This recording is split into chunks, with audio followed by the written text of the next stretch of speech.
Okay, chapter one. You are going to be a father. Currently, Hemingway is asleep on the couch, kind of. He's like 30% asleep. He is making several noises in the background, little cooing, squeaking. I think he's trying to pass gas. You might be able to hear him. It's pretty funny. So, when you find out you're going to be a dad, you have months, hopefully, left of your regular life ish. When I found out Amanda was pregnant, I mean, officially found out, um, it, I actually had an idea that she was pregnant a little bit before in December. I felt like I already knew. I pay attention to a lot of things, um, and I know Amanda very well. And I just got a feeling that she was pregnant, and I felt like she was late or something, and I was like, I just kind of felt like it in my bones. I felt like I did the deed. I had succeeded in getting her pregnant, and in January, you could probably hear these beeps. These are updates from my computer. Um, basically, for in January of this year, 2025, we had at the company I work for a bunch of my guys come from all over the world. We went to Vegas, we came back, and at one point I was in Campbell, California, and I was getting in the car with Madeline Cuckoo, and that's when Amanda called me crying and said that she was pregnant. And I said, that's great. Excellent. That's what we wanted. Me and Amanda, every year we've been together, I've kind of ingratiated her, brought her into the tradition of what I do every end of the year, which is take kind of tally of whatever everything that I've done and created, and that can quantify the past year and put it up against what I plan to do that year at the end of the previous year. So I make a bunch of plans for the next year, resolutions, kind of goals, definitely, and just how I want to change for the positive. And then at the end of that year, I see how I did, honestly. And at the end of 2024, to be frank and honest, Amanda and I had we did a lot that year, but for it was our first year of marriage, and just between us both, becoming one person as marriage is, or just kind of working on being married is difficult and can be difficult depending. It's a unique thing per person, per couple.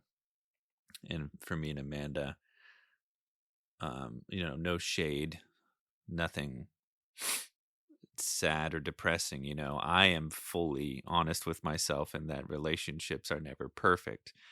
I live in a world where nothing is perfect, and that's okay. And the pursuit of just becoming better and living honestly and putting everything in a spotlight and hiding from nothing at all is the most important thing you could do. And when you're in a relationship, it should be both of your jobs to kind of uncover those things and help each other to challenge the most dark parts about each other, which can be very difficult. For me, a lot of that was done on my own. From when I was like 16 to now. I had a lot of internal struggles that I needed to solve in order to successfully live my life. And I, of course, will never be finished with that battle. And Amanda just was not used to that kind of auditing of oneself. So, and rightfully so, it's not something that everyone enjoys. you know, if anything, like the certain parts of me wishes I was a different way, but also I know it's great. Once you realize that failures and faults and imperfections are nothing but just parts of you that are equally beautiful, I think that perspective can offer something great. So 2024, we were doing our resolutions and also reviews of the previous year, and Amanda wanted to get pregnant, and she had this whole sunny, like kind of super positive view of what happened this last year, while my perspective was like very bleak. And it was just more of the same. I was kind of shocked that she had such a sunny review. I'm like, really? After everything we did, that's what it was. And she, um, you know, it is what it is. And but I agreed. I'm like, I do want to start a family with you. I love you. And I know you love me, and I think we'd be great parents. And regardless of our current like struggles, I don't think any of those struggles are earth shattering, relationship exploding things. Um, it's just things that we'll get through together as a family, which is important. I succeeded in that request to get pregnant. Not request, but our equal. That previous 2024, we were lightweight trying, not really, tumultuous relationship doesn't necessarily equal sexual relationship. So, in a way, and this may be too much information for people, but hey, you're listening to this, so it's your fault. But don't worry, it doesn't go much further. And I think it's around December 15th. I kind of knew she was pregnant, and then January, like mid to late January, we found out she was. And now you're a dad, right? You're going to be. You have, depending on when you find out, a few months, a handful of months, a lot of months, but that's like the fuse, right? Later in this series, I want to talk about the most important thing that I think you could even spend time on is the ego death portion that's between you and yourself. But finding out you're going to be a dad, the first thing you need to come to terms with is the next 9 months is not for you. You're now that premium support entity. You need to start letting that part of yourself that wonders what you'll do for your birthday and wonders what you want and wonders in general. If you're married, you've already kind of come up against this maybe. But life isn't about you, and it's going to become even less, which is part of the ego death part, which I think is great. I'm very excited about that. But at this point, there's no reason to fear. You're far out, you know. You should start, in my opinion, chatting if you haven't already chatted with your significant other who's going to be carrying this baby about expectations for both sides, preparing for the inevitabilities of pregnancy, which can be dramatic and hormonal and all the memes of pregnancy, like everything that every movie and show kind of prepares you for. Like, oh, they're going to be moody and it's going to be crazy and they're going to want food and they're going to eat and they're going to like possibly gain weight. They will gain weight, but I mean more than they need and blah blah blah and all these problems. For me in my relationship, it was remarkable in that Amanda was genuinely basically the same. No crazy mood swings. She did throw up for a good portion of the first part of it, which sucked. And, you know, other than that, she didn't really have any crazy cravings that she didn't have before. She was relatively the same person. So I don't have any advice for all that other stuff. If and when, I mean, there are parts of the pregnancy that we went through together that involved outside parties that were absolutely insane and caused emotional stress on Amanda and me. But in those positions, in those events, it was my job. I found that, I mean, for me, it was, I just was like, I need to help her focus on the important thing is that we're starting a family. And everything outside of who you are, your unit, you and them, and you and the person and the new baby, like everything outside of that then just ceases to matter. You know, who you were as a couple or as people or what you usually get screwed up about, it doesn't matter anymore. You could use it as a cap. That's it for that. We're done. We're exiting that. because we need to focus on making sure that our family foundation is the same between you and the person, between me and Amanda. Is what we want for our family the same? And if not, where can we compromise? You need to have all these conversations on a regular basis and find solid ground, because you do not want to be having these conversations when you have the baby and find out later on, oh wow, I didn't know XYZ. I thought this, that, or the other. I thought blah blah blah, from politics to religion to how you put away pots and pans to how you clean, how you like separate chores, who does what, that all needs to be discussed within those 9 months. And for me, I love that stuff. I am a chatty guy, and I'm very invested in this relationship that I have with Amanda, and I love Amanda deeply. So I am involved in a way that Amanda, no doubt in my mind, has never experienced in her life. Not in any like hovery way. Like I can exist in a room and just take in an information without any conversation or anything, just observation or passive observation. I've been trained in some sense to pick up on things without anyone even knowing that they're giving me these things, just emotional cues, micro expressions, unconscious movements, just things that people do. They like speech, saying things is such a small percentage of communication.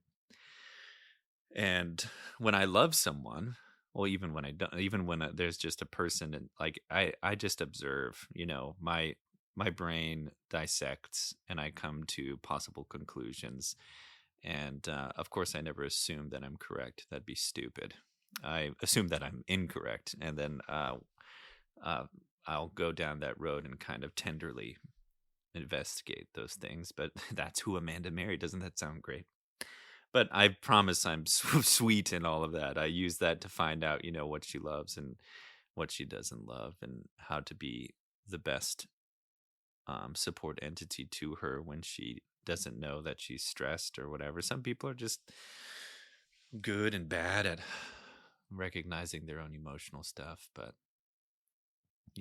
between you and your wife or girlfriend or baby mama, whatever your situation is, it is now your job as the father to be there in ways you never would have ever thought before.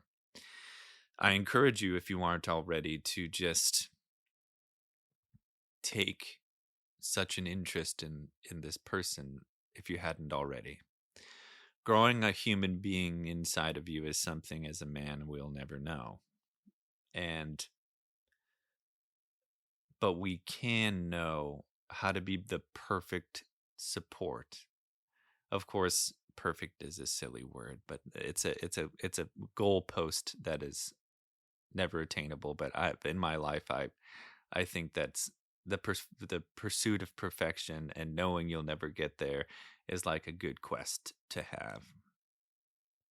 And make sure not only to talk about those the nitty-gritty of pregnancy, finding out where the hospital is, going to appointments with your significant other, finding out the sex of the baby and how you want the family to be, and what you want them to eat, where you want them to go to school. I mean, what do you want them to learn? What do you want them to love? There's this famous study, I think they're Romanian. You could Google it. There's a couple of scientists that decided to prove that genius can be like taught essentially, and they had, I think, three little girls, and they taught them to be chess champions, and they did. So to some component of it is you can actually get your children to a place that you want them to be without being, overbearing. Like all three of those daughters still love chess and still love their parents, and they don't even resent them for being science projects. So there's a measurement of success versus failure. I mean, the goal should just be somewhere in the middle, because of course we'll all fail in our own glorious ways. It's a lot. finding out you're going to become a dad, but you still have those 9 months. Make sure to plan some fun last trips, baby moon, whatever your significant other wants to do. For me, I'm simple. I just wanted to go to Vegas at least one more time, gamble a few more times. I like that because in my own mind, I wanted to cut off a lot of things in preparation for accepting this new role. I wanted to be the freshest version of myself when I met my son. So just when you find out that you're going to be a dad, think about what kind of dad you want to be. The next chapter, I think, is going to be what it means to be a father, at least to me. But it's a crazy moment. I've always wanted to be a dad.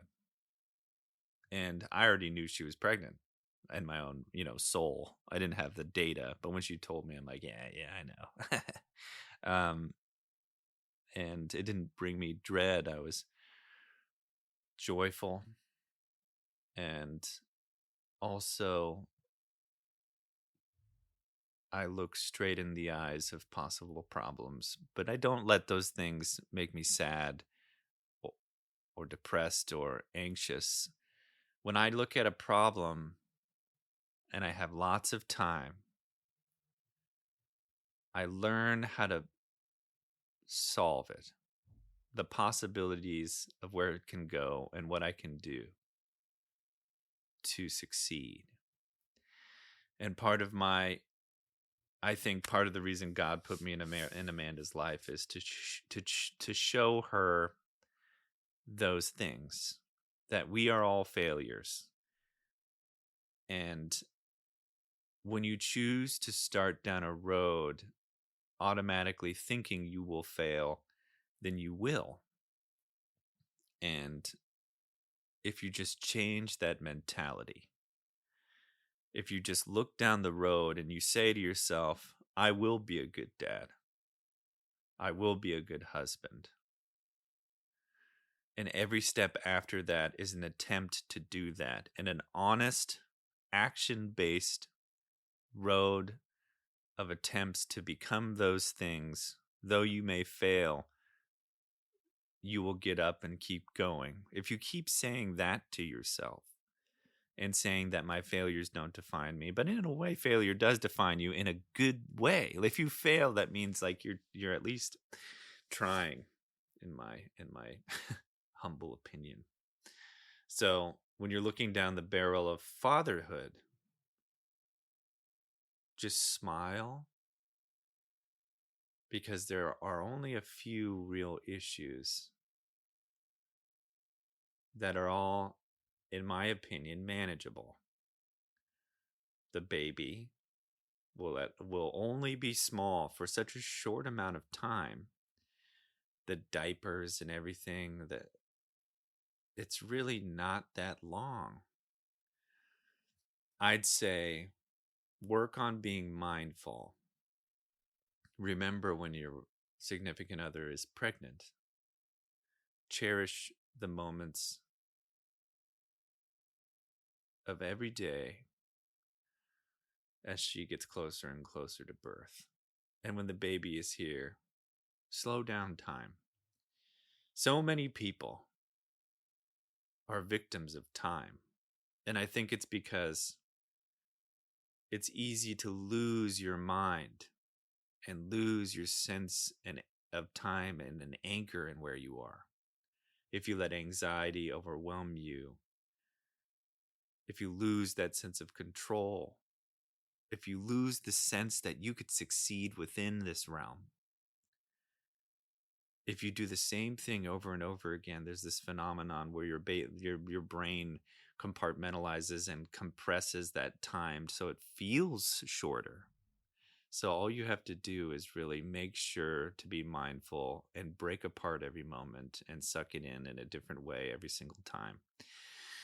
Which may sound weird and difficult and philosophical, but it works. Like in my whole life, part of my goal has been like, I don't like it when people say time goes by. It's the slowest thing we'll ever do is live. as time goes by, this is it.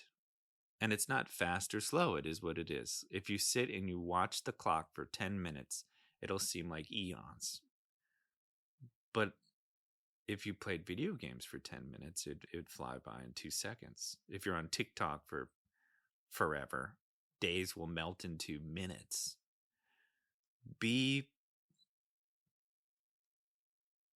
I don't know, own your life and your time.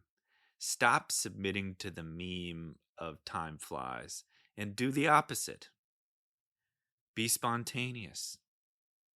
Enjoy the minutia of life, the slow passing seconds, the beauty that is this life. That's fatherhood. And luckily for you, you have 9 months to squeeze that marrow out of the rest of your life before baby comes. Because stuff's going to change fundamentally. And there may be a part of you that thinks that you could keep it the same, and that will cause you to fail. The number one thing you have to do is start coming to terms that your life and this version of you is going to die. Not in any literal sense, but as we grew up from small to big, we have all experienced ego deaths without really knowing. Fundamental shifts in who we are. From 6 to 10, 10 to 16, 16 to 21, 21 to 27. We all fundamentally become different people. And I think this may be the loudest version of that. Because you could get married and relatively stay the same. Creating a life and choosing to keep it, you are electing to be promoted. In my relationship with Amanda, I used the very nerdy gamer, reference that you're starting a new skill tree. Amanda and I kind of maxed out our skill trees. I don't want to brag or anything because we're not in any way, shape, or form like bajillionaires or whatever, but we do what we want. We make enough money that we can live in the city by my family, and we could go on trips, and we don't really have to think about the rent or anything like that. It's nice. It's a nice life, and we love each other. What else can you ask for? And when we talked about having a baby, I was very honest with Amanda. I'm like 50-50. This baby splits us up forever. 50-50. This baby is too much for us to handle, and we just hate each other. Like 50-50. This baby has incredible issues, blah, blah, blah. Do you understand that by having this baby, we are going to be a support entity to this little human for the rest of our lives in some capacity? Of course, as they get older, you get a little bit more freedom, and at some point you regain most of your life back. But to me, there's no question. I've always wanted that. I've always been a support entity. I love caring for people, and I love teaching people. So being a father is something that I'm very excited about. And whether I absolutely fail or absolutely succeed, I will put in 100% of my effort. And for Amanda, I wanted to make sure to have that conversation. Like, you understand that we're going to have to budget, that you can't use the baby to, endlessly shop, because that's not good. We won't be able to go on any trip we want, for a little bit of our lives, not too long. We will be restricted. And, she was okay with that, obviously, because here we are. I love talking about the hard things, the things that people are afraid of talking about, and that has made lifelong friends and made incredible enemies.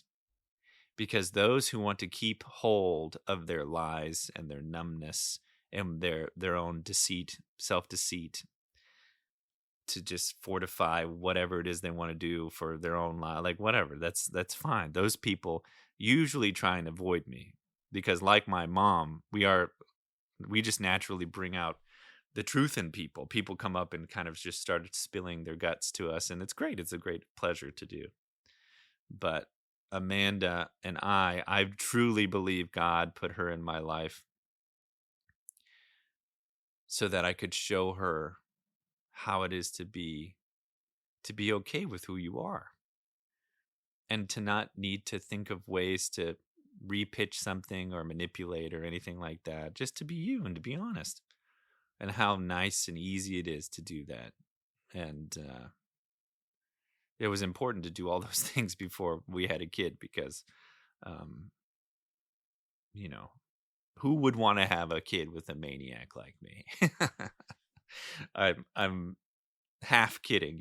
I understand who I am, and I understand how it would be difficult because it is so hard for me to have something go unspoken. To I can't sleep when there's conflict. I can't sit in a room of lies. It bothers me, it irks me. And Amanda is way more comfortable with burying things without addressing them than I am. And I wanted to make sure that we raised our child or future children in a household where being themselves was okay and celebrated and also challenged, and that we didn't raise kids in a house where people were afraid to be themselves and to speak their minds and to challenge each other in, loving and respectful ways. A lot to consider with with fatherhood, parenthood, but it's a beautiful thing. And I challenge you to start these conversations as you've just found out that you are about to be a father, to have these conversations with your baby mama, wife, girlfriend, Saturday night fling, whatever, and figure out what you both want. There's no need to be dishonest anymore. You've done the most ridiculous thing, which is you're going to have a little baby and they're going to send you home with that thing like a day or two after it's there, being like, all right, have a good time there. And, if you need any help, Google it. It's great. More on that later. You're going to be a dad. Use the time to make sure the foundation is set and you got some fun things down the pipeline, because the next few years of your life are going to be